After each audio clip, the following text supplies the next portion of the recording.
आइए हम प्रार्थना करें।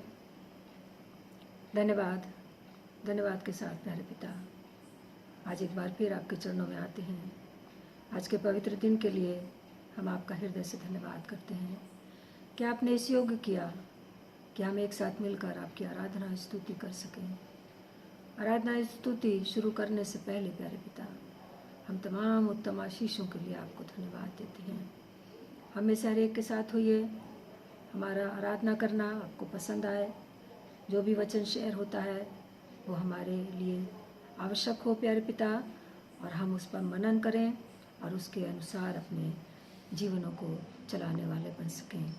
एक एक जन को जो इस सहभागिता में शामिल है आपके लहू में ढापते हैं, और प्यारे पिता एक एक आप में सुरक्षित पाया जाए। हमारे ध्यान को अपनी ओर लगाइएगा। और प्यारे पिता, हम धन्यवाद करते हैं। हम जानते हैं कि हम में से हर एक अपनी जगह पर सुरक्षित है।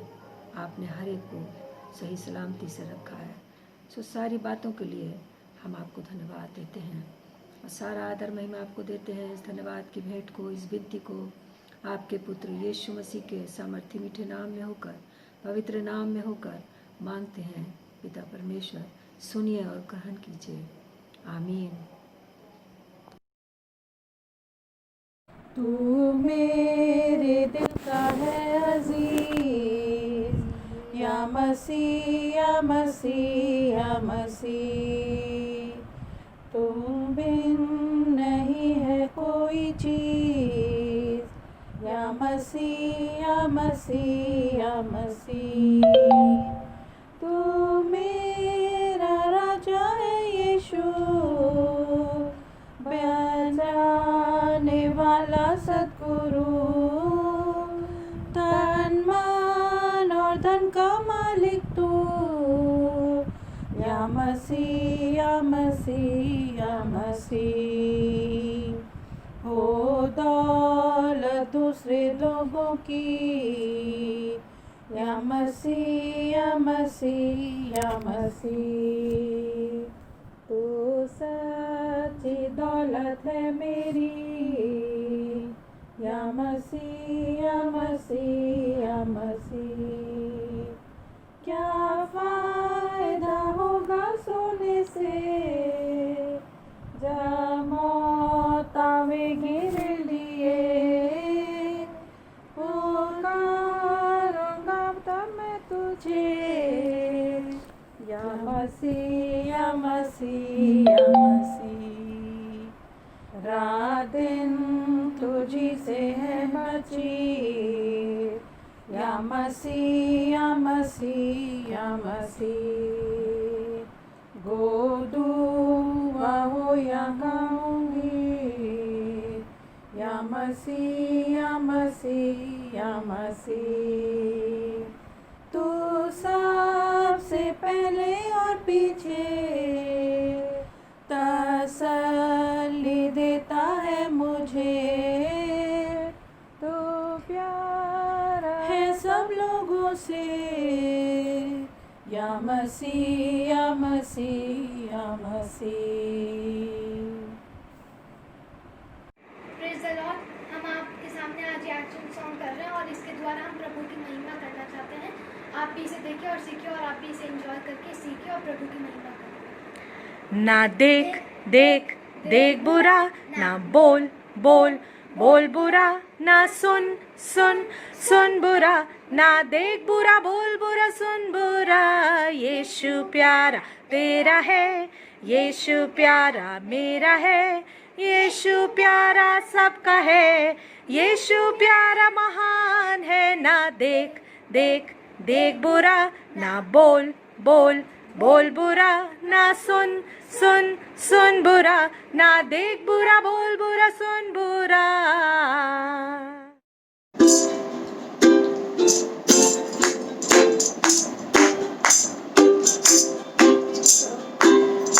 हम यहोवा का धन्यवाद करें, अपने सारे जैसे वंदना करें, के फाटकों में स्तुति करें और ललकारें।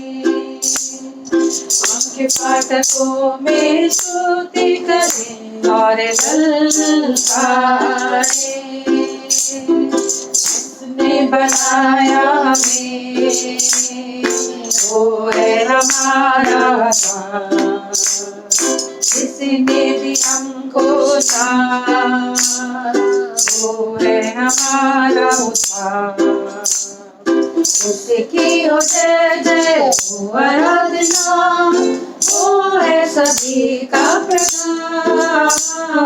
उसकी हो जय जय हो आराधना, वो है सभी का प्रधान।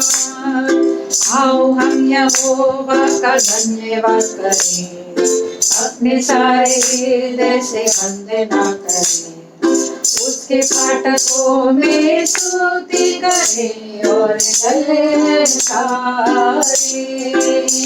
दिल से गाते बजाते रहो, दिल से गाते बजाते रहो, दिल से गाते बजाते रहो, खुदावंद यीशु के लिए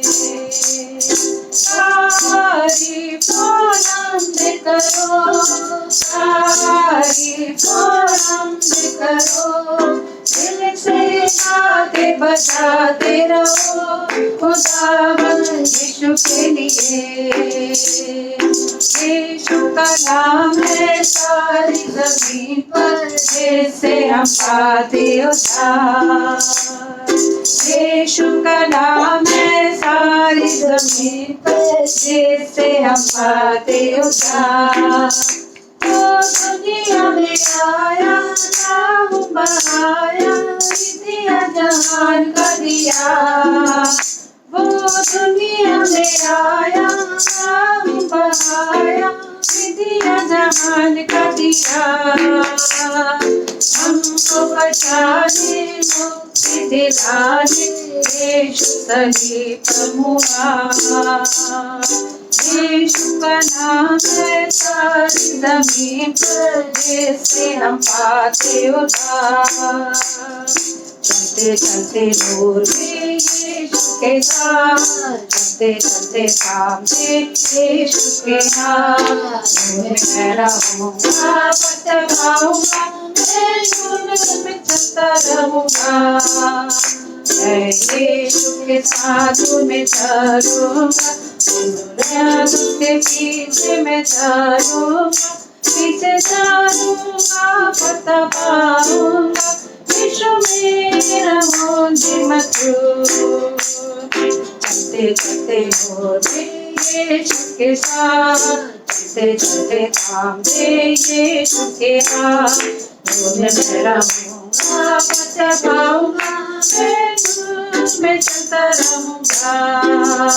यीशु नाम की जय जय हो, यीशु नाम की जय जय हो, यीशु नाम की जय जय हो, यीशु नाम की जय जय हो। उसके मार करने से मैं चंगा हुआ, यीशु नाम की जय जय हो।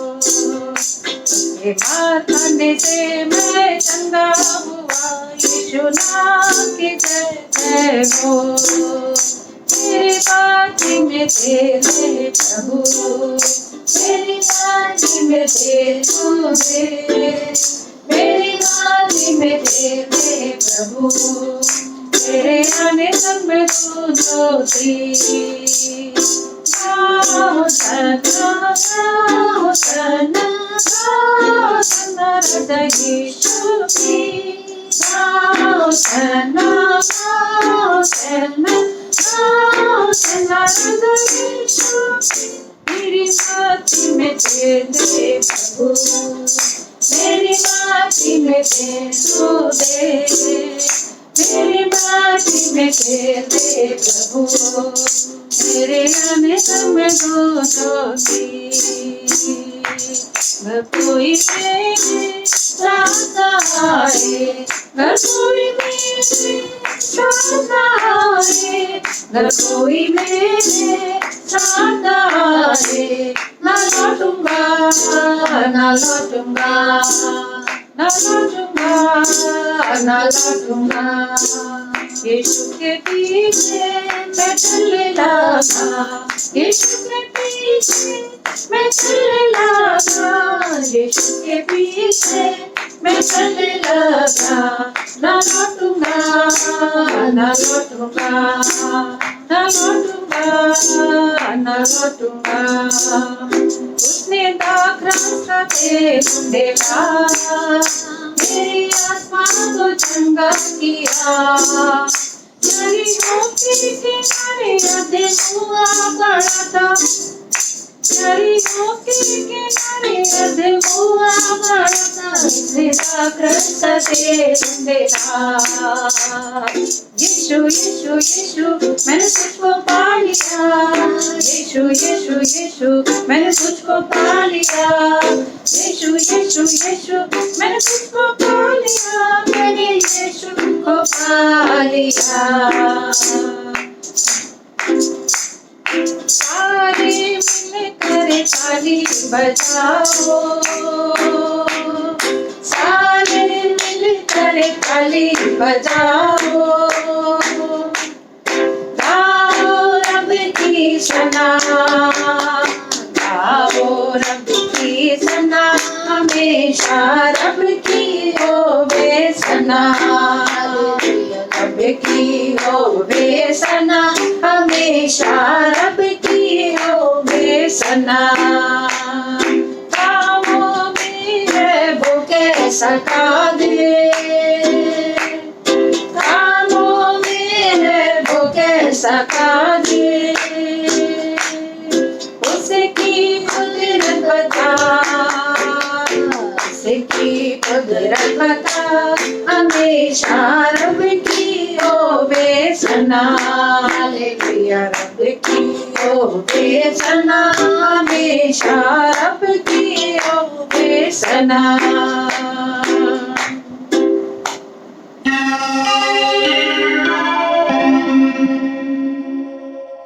प्रेज द लॉर्ड, जय मसीह की। आज फिर एक बार प्रभु ने होने दिया कि हम सब मिलकर उसकी आराधना स्तुति कर सकते हैं। आइए हम सबसे पहले प्रार्थना करेंगे। धन्यवाद धन्यवाद सर्वशक्तिमान जीवित और सच्चे परमेश्वर, धन्यवाद के साथ हम आपके चरणों में आते हैं, आपकी स्तुति और आराधना और धन्यवाद करते हैं कि आप हमको मौके पे मौके दे रहे हैं प्यारे पिता, कि हम आपके कलाम को सीख सकें और सहभागिता कर सकें और अपने आत्मिक जीवन में उन्नति कर सकें। प्यारे पिता, हम धन्यवाद करते हैं इस समय के लिए जब हम एक साथ मिलकर अपने अपने स्थानों में, जबकि हम दूर दूर हैं प्यारे पिता, परंतु आप में हम एक मन और एक आत्मा होकर आपकी आराधना स्तुति करते हैं। वचन को शेयर जब मैं करती हूँ प्यारे पिता, आपकी आत्मा की अगुवाई हो, और प्यारे पिता मैं नहीं परंतु आत्मा मुझ में होकर बोल सके, ताकि ये बीज जो बोया जाएगा प्यारे पिता, मेरी दिली इच्छा है कि सुनने वालों के हृदय छेदे जाएं और प्यारे पिता ये बीज उस भूमि पर पड़े जो कई गुना फल ला सके। एक एक को आपके हाथों में रखते हैं, आपके खून में एक एक को बांधते हैं प्यारे पिता। हमारे ध्यान को अपनी ओर लगाइए, शैतान शत्रु को दूर कीजिए। सारा आदर महिमा हम आपको देते हैं मेरे पिता। इस धन्यवाद की भेंट को, इस विनती को आपके पुत्र अपने उद्धार करता प्रभु यीशु मसीह के पवित्र और सामर्थ्य नाम में होकर मांगते हैं।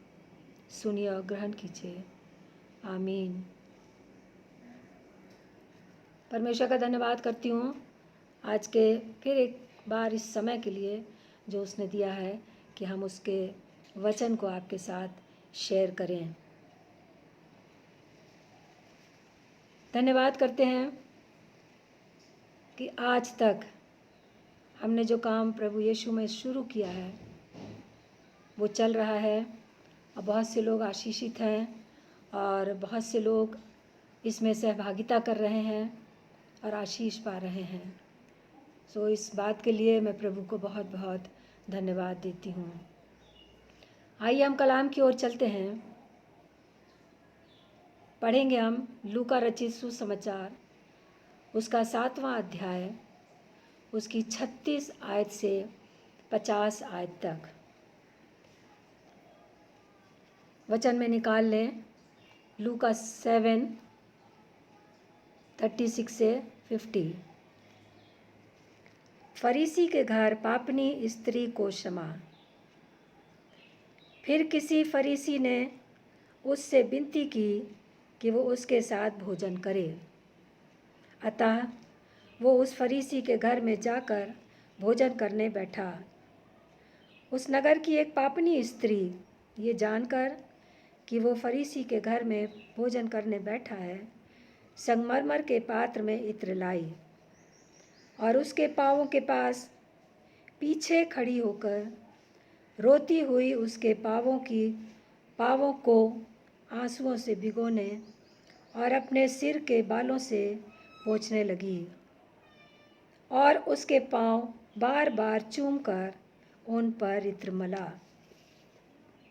ये देखकर वो फरीसी जिसने उसे बुलाया था अपने मन में सोचने लगा, यदि ये भविष्यवक्ता होता तो जान जाता कि ये जो उसे छू रही है वो कौन और कैसी स्त्री है, क्योंकि वो तो पापनी है।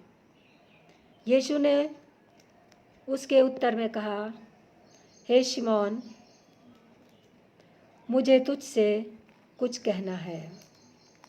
वो बोला, हे गुरु, कह। किसी महाजन के 2 देनदार थे, एक 500 और दूसरा 50 दीनार का देनदार था। जब उनके पास पटाने को कुछ न रहा तो उसने दोनों को क्षमा कर दिया। इसलिए उनमें से कौन उससे अधिक प्रेम रखेगा? शमौन ने उत्तर दिया, मेरी समझ में वो जिसका उसने अधिक छोड़ दिया। उसने उससे कहा, तूने ठीक विचार किया है। और उस स्त्री की ओर फिरकर उसने शमौन से कहा, क्या तू इस स्त्री को देखता है? मैं तेरे घर में आया, परंतु तूने मेरे पाँव धोने के लिए पानी ना दिया, पर इसने मेरे पाँव आंसुओं से भिगोए और अपने बालों से पोंछा। तूने मुझे चूमा न दिया, पर जब से मैं आया हूँ तब से इसने मेरे पाँवों को चूमना न छोड़ा। तूने मेरे सिर पर तेल नहीं मला, पर इसने मेरे पाँवों पर इत्र मला है। इसलिए मैं तुझसे कहता हूँ कि इसके पाप जो बहुत थे क्षमा हुए, क्योंकि इसने बहुत प्रेम किया। पर जिसका थोड़ा क्षमा हुआ है वो थोड़ा प्रेम करता है। और उसने स्त्री से कहा, तेरे पाप क्षमा हुए। तब जो लोग उसके साथ भोजन करने बैठे थे वे अपने अपने मन में सोचने लगे, ये कौन है जो पापों को भी क्षमा करता है? पर उसने स्त्री से कहा, तेरे विश्वास ने तुझे बचा लिया है, कुशल से चली जा। परमेश्वर अपने वचन पर पढ़े और सुने जाने पर आशीष दे। इस दृष्टांत को पढ़ने से स्पष्ट है कि हमको और आपको विश्वास में स्थिर रहना है। सबसे लास्ट पद ये है, तेरे विश्वास ने तुझे बचा लिया। ये विश्वास हमारे लिए बहुत आवश्यक है, बहुत महत्वपूर्ण है। मसीही जीवन में इस बात को जान लेना कि विश्वास हमारे लिए कितना ज़रूरी है, ये बहुत अच्छा है हमारे लिए। विश्वास फूलों का गुलदस्ता है। रोज़ हम अपने अनुभवों के द्वारा इस गुलदस्ते को सजाते हैं। अनुभव रूपी फूलों से हम सजाते हैं, इसको सुंदर बनाते हैं। ये एक सुखद अनुभव है। ये हमारा एक्सपीरियंस हो सकता है। विश्वास से वचन में इब्रानियों 11 में लिखा है, विश्वास से धर्मी ठहरना। बहुत से लोगों के नाम लिखे हैं, हमने और आपने उसको कई बार पढ़ा है कि विश्वास के द्वारा धर्मी ठहरते हैं। तो विश्वास रूपी इन फूलों को हमें अपने गुलदस्ते में रोज़ रोज़ सजाना है, यानी कि रोज़ रोज़ उसका अनुभव अपने आत्मिक जीवन में करना है। ये दृष्टांत वाक्यांश जो हमने पढ़ा है, इसमें हम 3 कैरेक्टर देखते हैं और इसमें मैं आपको यही बताना चाहती हूँ कि इस चैप्टर से जो आगे के चैप्टर रह गए हैं, जो थे 5-6 जो भी चैप्टर थे, उनमें फरीसियों के बारे में और बाइबल में हम बहुत कुछ पढ़ते हैं। तो पहला कैरेक्टर है ये फरीसी व्यक्ति। ये फरीसी वो लोग थे जो व्यवस्था के ठेकेदार थे, व्यवस्था को मानते थे और व्यवस्था को पूरा करना ही अपना धर्म समझते थे। इनका नाम फरीसी, सदूकी, शास्त्री वचन में बहुत बार आया है और इनके बारे में हम खूब जानते हैं। प्रभु यीशु मसीह को क्रूस पे चढ़ाने के समय भी इन लोगों ने बहुत एक अहम रोल अदा किया था उस समय। ये क्रिस्ट विरोधी रहे थे हमेशा से, ना तो ये प्रभु यीशु मसीह के कामों से खुश थे और ना उस पर विश्वास करते थे। ये वो मानते ही नहीं थे कि ये परमेश्वर का पुत्र यीशु है। वो उसको एक अच्छे व्यक्तित्व वाला व्यक्ति मानते थे, एक गुरु मानते थे। चूँकि वे प्रभु यीशु का हमेशा विरोध करते थे, इसलिए प्रभु यीशु ने उनको या उनसे कहा था एक बार कि ऐ सांप के बच्चों, तुम्हें किसने जता दिया कि आने वाले कोप से भागो। परमेश्वर ने, प्रभु यीशु मसीह ने उनको संबोधित करा ऐ सांप के बच्चों, क्योंकि उनकी प्रवृत्ति अच्छी नहीं थी, उनका चाल चलन अच्छा नहीं था, उनका व्यवहार अच्छा नहीं था, वे बहुत नुक्ताचीनी करने वाले थे। तो इस तरीके से प्रभु यीशु मसीह को उनको संबोधित करना पड़ा और चिताना पड़ा। ये सदूकी, ये फरीसी लोग समाज के प्रतिष्ठित लोग माने जाते थे। इनका सम्मान बहुत था, इनकी इज्जत बहुत थी, इनके पास कुछ पावर्स भी होते थे और इन्हीं में से एक फरीसी वही था जिसने प्रभु यीशु को अपने यहाँ भोजन पर बुलाया।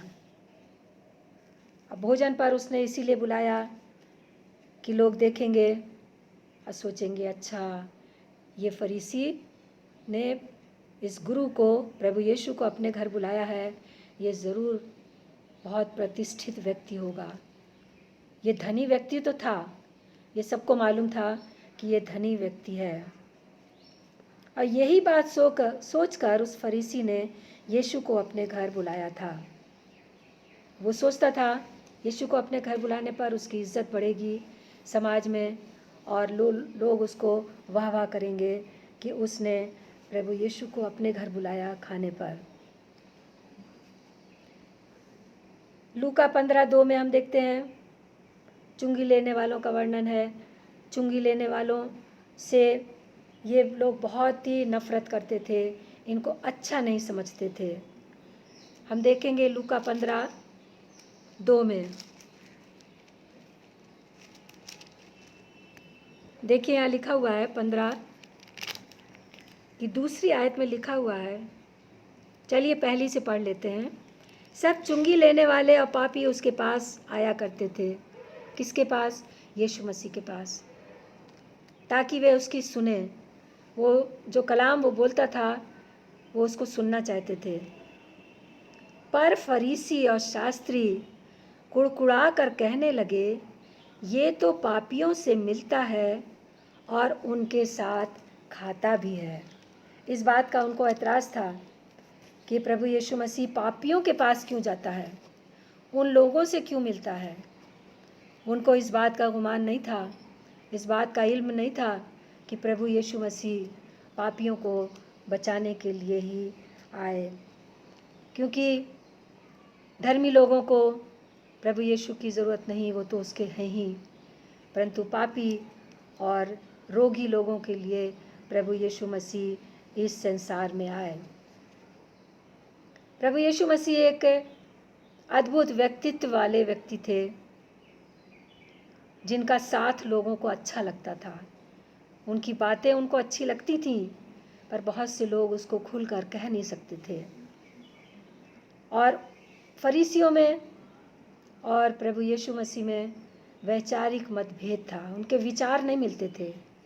तो इस फरीसी के भी विचार प्रभु यीशु से बिल्कुल नहीं मिलते थे, परंतु उसने किसी कारणवश उनको अपने घर बुलाया। चुंगी लेने वालों को पापी समझते थे और कहते थे कि उनके घर आया जाया करता है, उनके साथ भोजन करता है, और इस बात को वे बहुत बुरा मानते थे।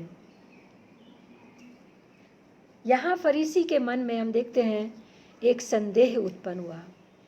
जब प्रभु यीशु मसीह उसके घर में आए खाने के लिए, तो उससे पहले वहाँ कोई नहीं था। कुछ लोग, प्रतिष्ठित लोग उसने बुलाए होंगे, इनवाइट किए होंगे, और वो स्त्री भी वहाँ नहीं थी।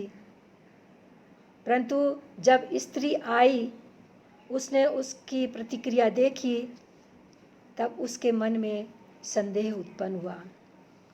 वो संदेह क्या था? वो सोचने लगा, यदि ये भविष्यवक्ता होता, यीशु मसीह के लिए सोचने लगा कि ये प्रभु यीशु मसीह अपने को कहता है परमेश्वर का पुत्र है, यदि ये सचमुच में भविष्यवक्ता होता तो ये जान जाता ये जो उसे छू रही है वो कौन और कैसी स्त्री है,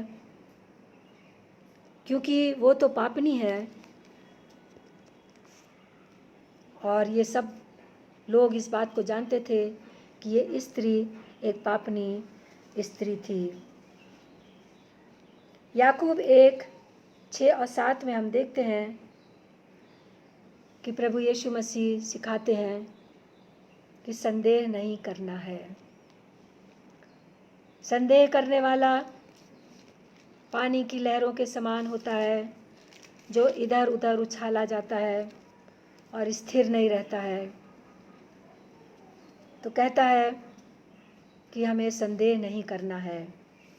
पर ये संदेह करने वाला व्यक्ति था, इसके मन में संदेह था, और प्रभु यीशु मसीह ने उससे उसके संदेह को जान लिया। प्रभु यीशु मसीह हमारे मन मस्तिष्क में जो भी विचार आते हैं वो सब जान जाते हैं, चाहे दुनिया जाने या ना जाने।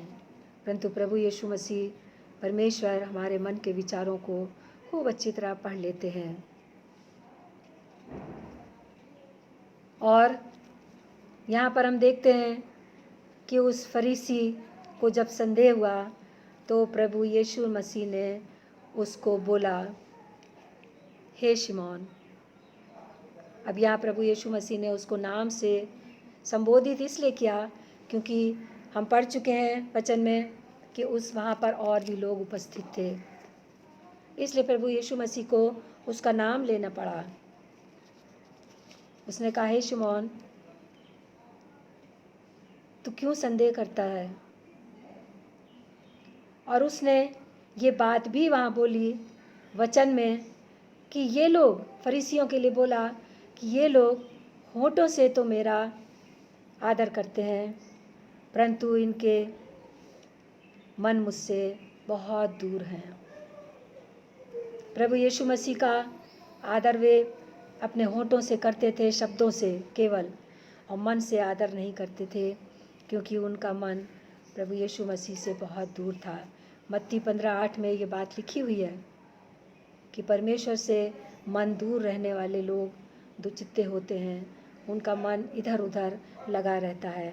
सो हम अपने मन को प्रभु यीशु मसीह के वचन की ओर, उसकी ओर लगाएं, जिससे कि हम उसके विचारों को, उसके कामों को समझ सकें। रोमियो 12:2 में कहता है, इस संसार के सदृश ना बनो। रोमियो 12:2 में कहता है, इस संसार के समान ना बनो। तुम्हारे मन के नए हो जाने से, वो हमको और आपको शिक्षा दे रहा है कि हमारे मन जब नए हो गए हैं, हमने पापों से पश्चाताप कर लिया है, नया जीवन, नई सृष्टि हो गए हैं, तो हमारा चाल चलन भी बदलता जाना चाहिए। हम उसी पुराने चाल चलन में रह ही नहीं सकते हैं, और हमारा जब चाल चलन बदलता है तो वो लोगों को दिखाई देता है, और ये बहुत अवश्य है। जैसे एक बच्चा पैदा होता है, अगर वो 2, 3, 4 महीने तक उसके अंदर कुछ इम्प्रूवमेंट नहीं दिखता है, कुछ हरकतें नहीं दिखती हैं, तो माँ बाप बहुत चिंतित होकर उसको डॉक्टर के पास ले जाते हैं और बोलते हैं कि ये बच्चा कोई रिस्पॉन्स नहीं कर रहा है, ये बच्चा बढ़ नहीं रहा है, कुछ हरकतें नहीं करता है, चिंतित हो जाते हैं। तो जब कुछ बदलाव आता है तो वो दिखाई देना चाहिए, और दिखाई देता है। तो इसलिए जब हमारा मन नया हो जाता है या हो गया है, तो हमारा चाल चलन भी बदलता जाए और हमारा व्यवहार भी लोगों के सामने प्रकट हो। परमेश्वर ने समस्त जातियों में से लोगों को बुलाया, और उसकी ख़ास प्रजा थी इस्राएली लोग। इस्राएलियों के लिए प्रभु यीशु मसीह और परमेश्वर ने बहुत कुछ किया, परंतु वे उसको महिमा नहीं दे सके अपने जीवन से, और इसलिए परमेश्वर ने और प्रभु यीशु मसीह ने अन्य जातियों को बुलाया और उनके लिए उद्धार का मार्ग खोला। तो यहाँ वचन में हमने अभी पढ़ा था, शिमोन से प्रभु यीशु मसीह ने बात की, उसके मन का संदेह जानकर उन्होंने उसको बोला, उसको दृष्टांत में समझाया कि यदि किसी व्यक्ति के पास 2 देनदार हैं, उन्होंने उससे पैसे लिए, एक ने अधिक पैसा लिया, एक ने कम पैसा लिया। इस तरीके से हम देखें तो समझ में आएगा आसानी से। एक ने ज़्यादा पैसा लिया और एक ने कम पैसा लिया, और जब दोनों के पास पैसा अदा करने के लिए, वापसी के लिए पैसा नहीं था, तो उस देने वाले व्यक्ति ने दोनों को बुलाया और जाना उनका कि वो पैसा अदा नहीं कर सकते हैं। तब उसने दोनों को माफ़ कर दिया, और माफ़ कर दिया तो दोनों व्यक्ति धन्यवादी हुए उसके।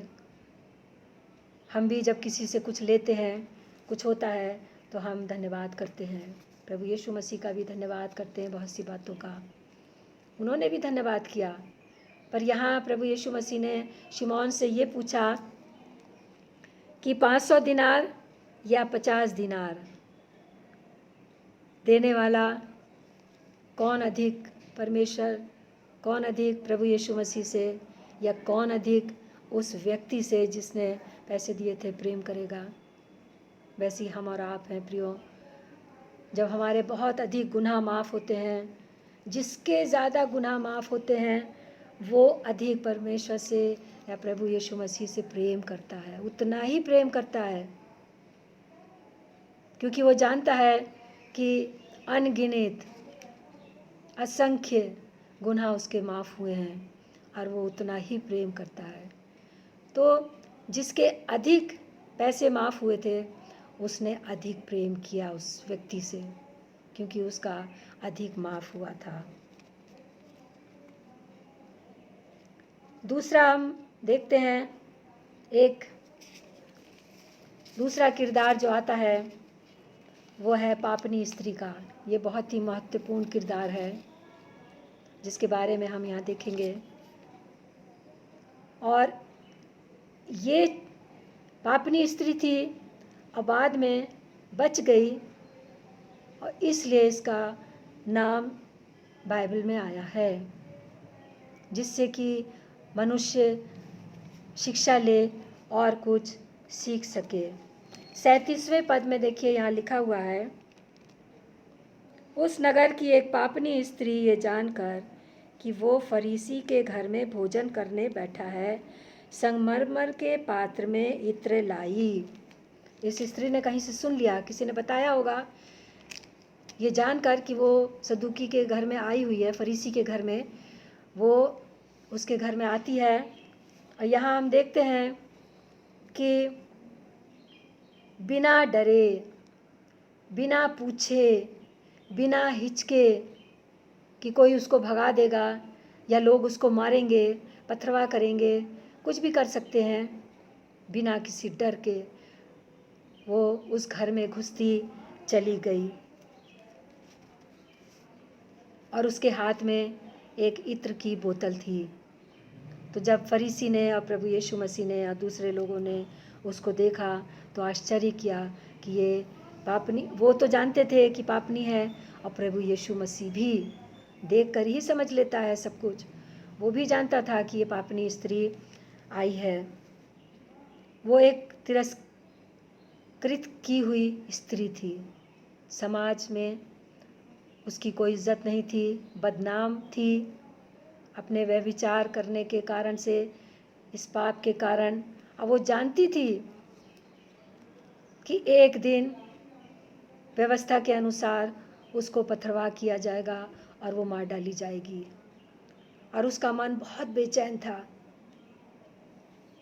कि वो कैसे प्रभु यीशु मसीह का सामना कर ले और प्रभु यीशु मसीह से कैसे मिल ले, और कब उसको अपने मन के पापों को उंडेल दे उसके सामने।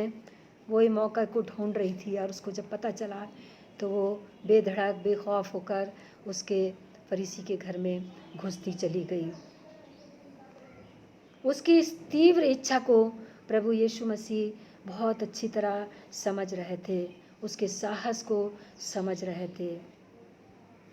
वचन में लिखा है कि प्रभु यीशु मसीह धर्मी और अच्छे लोगों के लिए नहीं आया या निरोगी लोगों के लिए नहीं आया, वो पापियों के लिए और रोगियों के लिए इस संसार में आया, कि अच्छे भलों को वैद्य की नहीं, परंतु रोगियों को डॉक्टर की या वैद्य की आवश्यकता पड़ती है।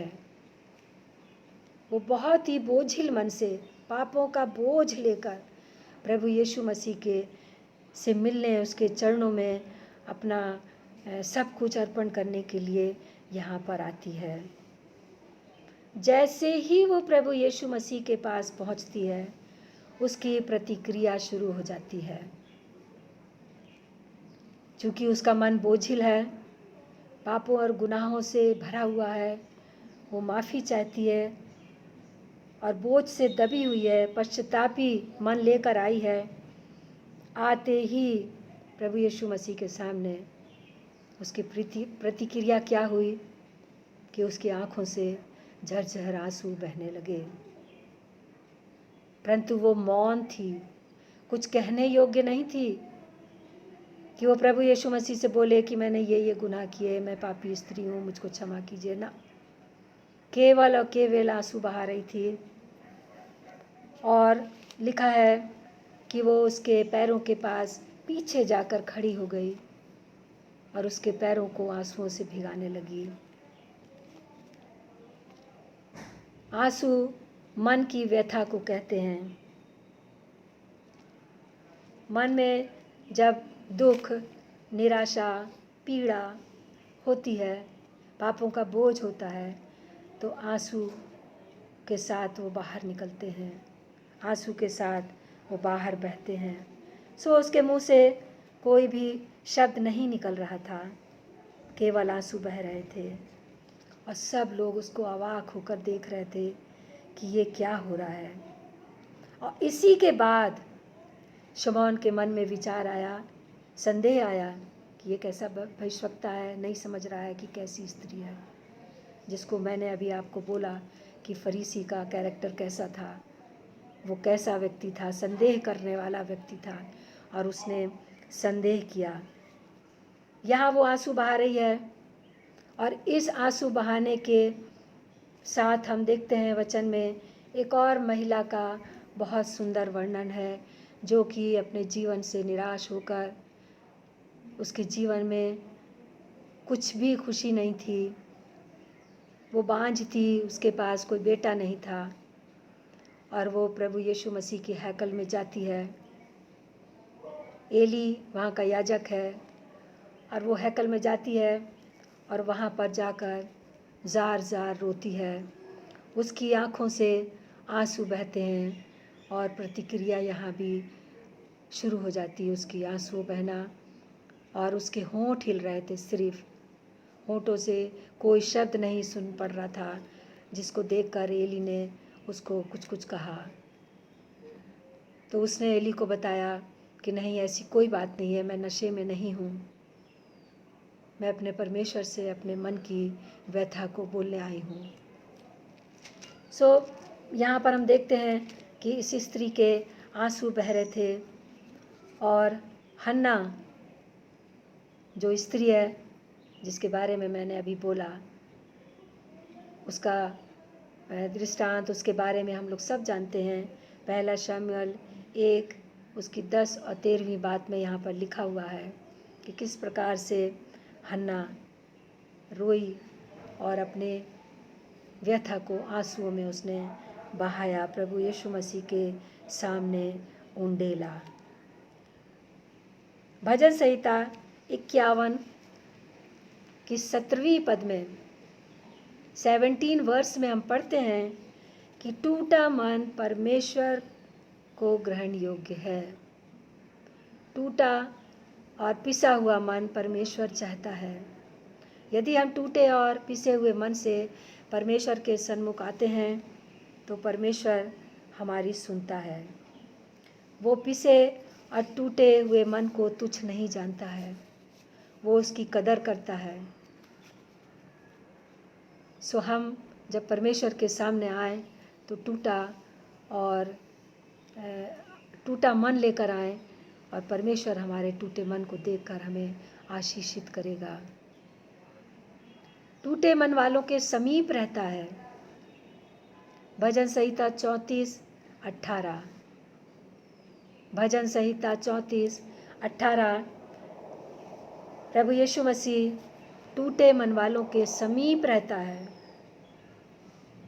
तो यह हम समझ लें कि जब हमारा मन टूटा है, जब हम प्रार्थना में रोते हैं या किसी बात के लिए विनती और निवेदन करते हैं आंसुओं के साथ, टूटे मन को लेते हैं, तो वो हमारे समीप रहता है, हमारी सुनता है और उसका उत्तर देता है। और वचन में लिखा है वो पिसे हुओं का उद्धार करता है, और ऐसे ही लोगों को वो उद्धार भी देता है। बिना आंसू बहाए उद्धार नहीं होता, पापों की क्षमा नहीं होती है। तो पापीन स्त्री अपने आंसू बहा रही थी, शब्द नहीं सुनाई दे रहे थे, उसकी प्रतिक्रिया चल रही थी, पैरों को आंसुओं से भिगा रही थी। और यहाँ हम देखते हैं कि अपने बालों से, बाल स्त्री की शोभा होती है, इज्जत होती है, और उसने उसको भी प्रभु यीशु के चरणों में अर्पण कर दिया। अपने बालों से प्रभु यीशु मसीह के पैरों को जो आंसुओं से भीग रहे थे पोंछ रही थी बार बार, और इत्र डालकर उसको मल रही थी, और कुछ नहीं बोल रही थी। सिर्फ उसका काम चल रहा था, उसके हाथ चल रहे थे और उसके आंसू बहते जा रहे थे। वो प्रभु यीशु मसीह से मिलने आई थी, बड़ी जिज्ञासा थी उसको मिलने की। और जब प्रभु यीशु मसीह से हम मिलने जाते हैं तो क्या खाली हाथ जाते हैं? वो प्रभु यीशु मसीह से मिलने आई और खाली हाथ नहीं आई, क्योंकि प्रभु यीशु मसीह सिखाते हैं कि धन्यवाद की भेंट लाना है प्रभु यीशु मसीह के सामने। उसके पास कुछ नहीं होगा, और यही एक इत्र की बोतल थी जो वो लेकर आई है। ये उसकी ऑफरिंग थी जो वो प्रभु यीशु मसीह के चरणों में चढ़ाने की ले आई थी। सब कुछ था उसके जीवन का, प्रभु यीशु मसीह ये चाहते हैं कि हम जब भी ऑफरिंग लेकर आएँ अपने पूरे मन से लेकर आएँ। वो एक दमड़ी जो उस औरत ने डाली थी, महिला ने, प्रभु यीशु मसीह ने कहा इसने सबसे अधिक डाला, क्योंकि वही एक दमड़ी थी उसके पास, वही एक पैसा था, सिक्का था, वो भी उसने डाल दिया। तो ऐसे देने वालों से परमेश्वर खुश होता है और अपनी कहता है कि परख कर देखो कि अपनी आशीषों के झरोखे वो खोलता है कि नहीं, मैं खोलता हूँ कि नहीं। तो जब तक हम परखेंगे नहीं तब तक हम कैसे जान पाएंगे कि जब हम देते हैं प्रभु यीशु मसीह को तो अपनी आशीषों से हमको भरता है। ऑफरिंग देने के बारे में हम देखेंगे। सबसे पहली ऑफरिंग जब परमेश्वर ने दुनिया बनाई, सबसे पहली ऑफरिंग वचन के में हम देखेंगे, उत्पत्ति में देखिए,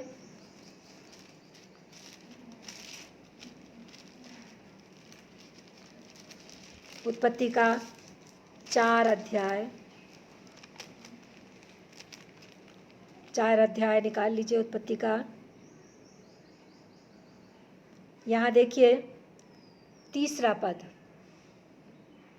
कुछ दिनों के पश्चात कैन यहोवा के पास भूमि के उपज में से कुछ भेंट ले आया। आदम हवा के 2 बच्चे थे, कैन और हाबिल। दोनों अलग अलग काम करते थे। कैन भूमि पे खेती करता था और हाबिल भेड़ बकरियों को पाला करता था। ये उनका व्यवसाय था, व्यवसाय बन गया। आगे लिखा है, और हाबिल भी अपनी भेड़ बकरियों के कई एक पहलौठे बच्चे भेंट चढ़ाने ले आया और उनकी चर्बी भेंट चढ़ाई। तब यहोवा ने हाबिल और उसकी भेंट को तो ग्रहण किया, परंतु कैन और उसकी भेंट को उसने ग्रहण ना किया। यहाँ पर हम देखते हैं सबसे पहली ऑफरिंग कैन और हाबिल ने परमेश्वर को चढ़ाई। और हाबिल और उसकी भेंट तो ग्रहण की गई क्योंकि उसने पूरे मन से, अपने पूरे मन की प्रेरणा से परमेश्वर को बलिदान चढ़ाया। परंतु कैन के मन में हो सकता है कुछ बुराई हो, कुछ बातें ऐसी हों जो परमेश्वर पसंद नहीं करता, और ऐसा हुआ कि परमेश्वर ने उसकी भेंट को ग्रहण नहीं किया। तो यहाँ पर हम पहली ऑफरिंग को पढ़ते हैं पुराने नियम में कि किस प्रकार से वेदी पर ऑफरिंग चढ़ाई जाती थी, बलिदान चढ़ाया जाता था। फिर ये स्त्री जो थी, इसने परमेश्वर को अपना सब कुछ अर्पण कर दिया। और परमेश्वर यही चाहते हैं कि हम पूरे मन से परमेश्वर के सन्मुख आएं और अपनी व्यथा को परमेश्वर से कहें। फिर परमेश्वर ने यहाँ देखिए लास्ट में आखिरी पद में कहता है, फरीसी से परमेश्वर ने कहा, प्रभु यीशु मसीह ने, कि तूने तो कोई भी प्रथा पूरी नहीं की। मैं जब से आया हूँ ना तो तूने मेरे पैर धोए, ना उन्हें पोछा, ना चूमा। ये प्रथा थी कि मेहमानों के पैर धोए जाते थे, उनको पोछा जाता था और चूमा जाता था। और प्रभु यीशु मसीह ने भी क्रूसिफिक्शन से पहले, क्रूस पर जाने से पहले इस बात को आदर्श बनाकर चेलों के सामने रखा, सिखाया। उसने चेलों के पैर धोए और उनको पोछा अंगोछे से। तो ये प्रथा थी। तो प्रभु यीशु मसीह ने फरीसी को, शमौन को याद दिलाया कि तूने तो ऐसा कुछ भी नहीं किया, मैं आया हूँ तेरे घर में मेहमान होकर। परंतु ये स्त्री ने, जब से मैं आया हूँ, जिस समय से ये आई है मेरे पास, इसके आंसू नहीं बंद हुए, इसने मेरे पैरों को पोंछना नहीं छोड़ा, इसने इत्र मलना नहीं छोड़ा, बालों से पोंछना नहीं छोड़ा, और इसने वो सारी प्रथा पूरी की जो तुझे करनी चाहिए। तब प्रभु यीशु मसीह ने उस स्त्री से कहा, तेरे विश्वास ने तुझे चंगा किया, तुझे बचा लिया। विश्वास के द्वारा ही हम पापों से क्षमा पाते हैं, नया जीवन पाते हैं, नई सृष्टि होते हैं, और चंगाई को, चाहे जैसी भी बीमारी हो, विश्वास के द्वारा ही हम चंगे होते हैं। और विश्वास के द्वारा ही हमने देखा कि धर्मी ठहरते हैं। तो ये स्त्री यहाँ पर विश्वास के द्वारा बच गई, इसके पाप क्षमा हुए। उसने कुछ नहीं कहा प्रभु यीशु मसीह से कि मैं बहुत पापनी हूँ, बस उसके आंसुओं को प्रभु यीशु मसीह ने देखा और सब कुछ समझ गए कि ये कैसी स्त्री है, और उसको उसके विश्वास के द्वारा बचने का मौका मिल गया और वो बच गई। तीसरा किरदार हम देखते हैं प्रभु यीशु मसीह का, जो एक अनोखा किरदार है, जो दुनिया में आए हमारे पापों के लिए, और अपनी सेवा काल में उन्होंने बहुत तकलीफ़ उठाकर पैदल इधर उधर जाकर सुसमाचार प्रचार किया, मन फिराव का प्रचार किया कि परमेश्वर का राज्य निकट है, मन फिराओ, मन फिराओ। और यहाँ पर हम प्रभु यीशु मसीह को देखते हैं कि उन्होंने उस स्त्री को और इस शिमौन को उसका असली रूप दिखा दिया कि शिमौन कैसा है, कैसा था, और ये स्त्री कैसी है। और ये भविष्यवक्ता भी था। शिमौन ने जैसा सोचा कि यदि ये भविष्यवक्ता होता तो प्रभु यीशु मसीह भविष्यवक्ता भी थे और पिता परमेश्वर के पुत्र भी थे। यहाँ हम देखते हैं कि फरीसी ने सब कुछ दिखावे में किया। बहुत से लोग हमारे समाज में ऐसे हैं जो दिखावे पे भरोसा रखते हैं। दिखावा उनको बहुत पसंद है। कहता है वचन में कि जब आप दान डालें तो आपका एक हाथ डालें और दूसरा हाथ उसको जानने ना पाए। परंतु जब लोग कोई धर्म का काम या अच्छा काम करते हैं, आजकल आप देखिए फेसबुक पर या और कहीं पर न्यूज़ में कहीं लोग कुछ देते हैं, गरीबों की सेवा करते हैं, खिला रहे हैं, पिला रहे हैं, उनकी मदद कर रहे हैं, तो फ़ोटो खींचती है, पिक्चर्स को डाला जाता है और लिखा जाता है कि इस संस्था के द्वारा उनको दिया जा रहा है, किया जा रहा है उनके लिए।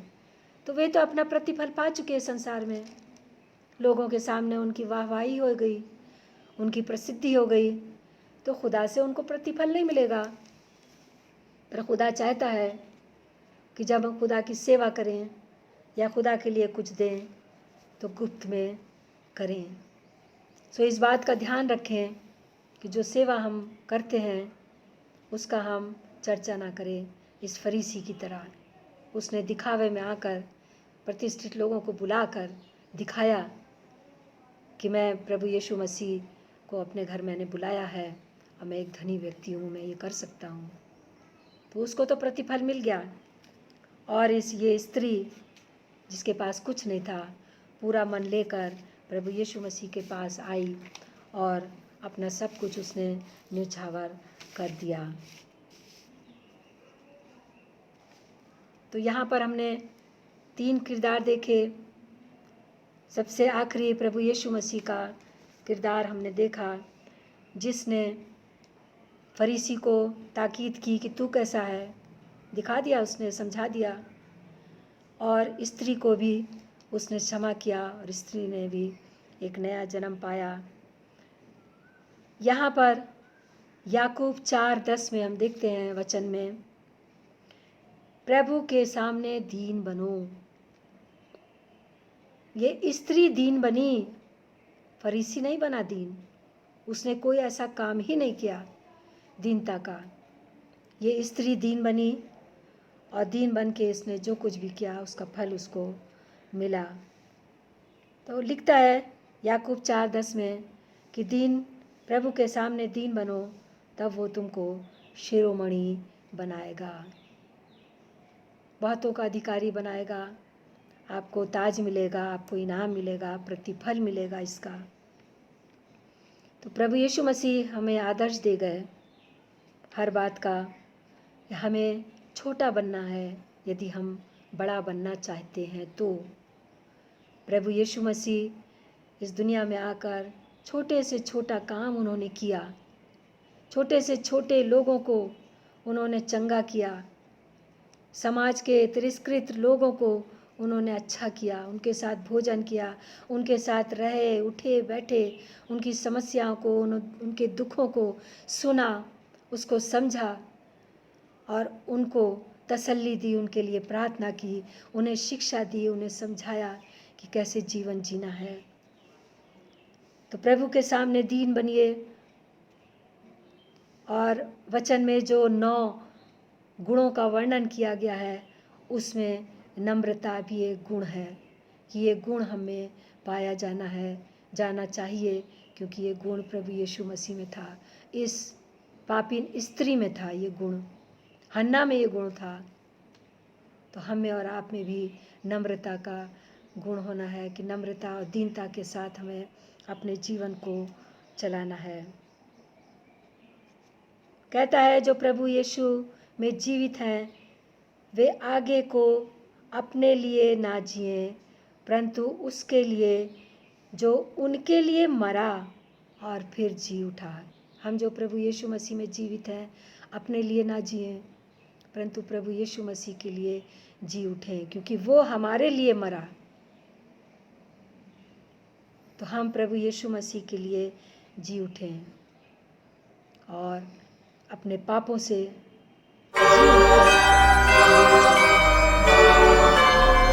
वचन कहता है बहुत बार कि जो वचन सुनता है आप वैसा ही करिए। सुनते हैं और नहीं करते हैं तो फिर बेकार है सुनना। तो एक मसीही जीवन में आगे बढ़ने के लिए या एक दृढ़ जीवन पाने के लिए वचन का सुनना बहुत आवश्यक है। वचन सुनते हैं, फिर विश्वास आता है वचन सुनने से, और विश्वास आने के बाद मन में पछतावा आता है कि हम बहुत गुनहगार हैं। पश्चाताप आता है और पापों से हम पश्चाताप करते हैं। पश्चाताप करने के बाद हम बपतिस्मा लेते हैं। बपतिस्मा ज़रूरी है पश्चाताप करने के बाद। अब बपतिस्मा लेने के बाद पवित्र आत्मा हमारे साथ रहता है, हम उसकी सहभागिता करते हैं, वो हमारा सहायक होता है।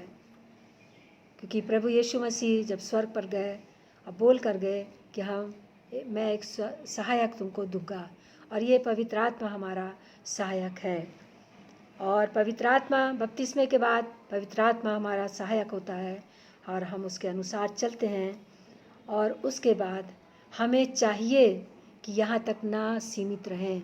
वचन में लिखा है विभिन्न वरदानों की धुन में रहो। हमें विभिन्न वरदानों की धुन में लगे रहना है कि परमेश्वर प्रभु यीशु मसीह हमें विभिन्न वरदानों से भरे, ताकि हम उसके और सेवा में आगे बढ़ते जाएं। तो आइए हम विश्वास रूपी फूलों के इस गुलदस्ते में रोज़ के एक्सपीरियंस को, उन फूलों को, अनुभव के फूलों को सजाते चले जाएं और उस गुलदस्ते को बड़ा करते चले जाएं, और उसके द्वारा दूसरों को आनंद, ताजगी, खुशबू और प्रभु में बढ़ते रहने की प्रेरणा देते रहें। प्रभु आप सबको आशीष दे, बहुत बरकत दे। इस कलाम पर बरकत दे जो हमने सुना, और मेरा विश्वास है कि सुनने के बाद आप इस पर मनन ज़रूर करेंगे, सुनने के बाद वचन पर मनन करना बहुत आवश्यक है। सो परमेश्वर आप सबको बहुत बहुत बरकत दे और अपने विश्वास में आगे बढ़ाए। धन्यवाद आप सबका भी जिन्होंने समय दिया। Praise the Lord. जय मसीह की आप सबको, जय मसीह की।